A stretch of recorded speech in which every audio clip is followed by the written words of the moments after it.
Le privilège d'une vie est d'être qui l'on est. Joseph Campbell. À quoi ça servirait de toute façon de faire croire qu'on est quelqu'un d'autre? On ne trompe que soi-même.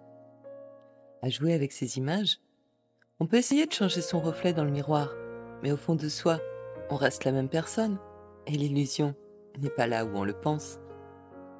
Pouvoir exister en étant authentique, sans se conformer à ce que l'on pense, que les autres attendent de nous, est un véritable privilège. Si l'on n'exprime pas ce qui nous rend unique, et si l'on se plie aux normes et aux injonctions, notre parcours sera moins spontané et donc moins fluide.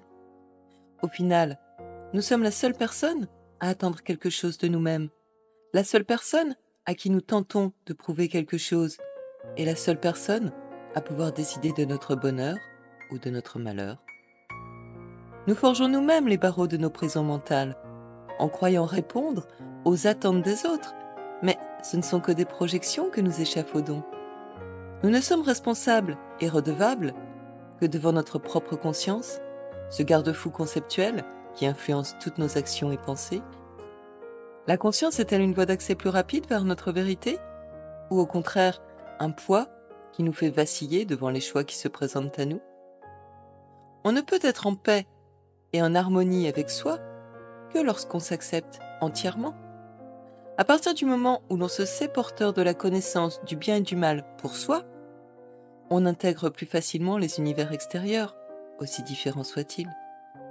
Être en accord avec soi-même, avant de se tourner vers autrui, est une saine protection contre toutes les formes de parasitage moral, mental et psychologique que l'on rencontre.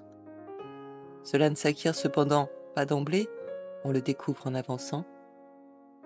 Nous avons tous les moyens de vivre notre vie en tant que membres privilégiés dans cette communauté d'aliénés qui s'obstinent à vouloir nous transformer en robots obéissants à des codes et à des rituels définis dans le seul but de faciliter notre gouvernance.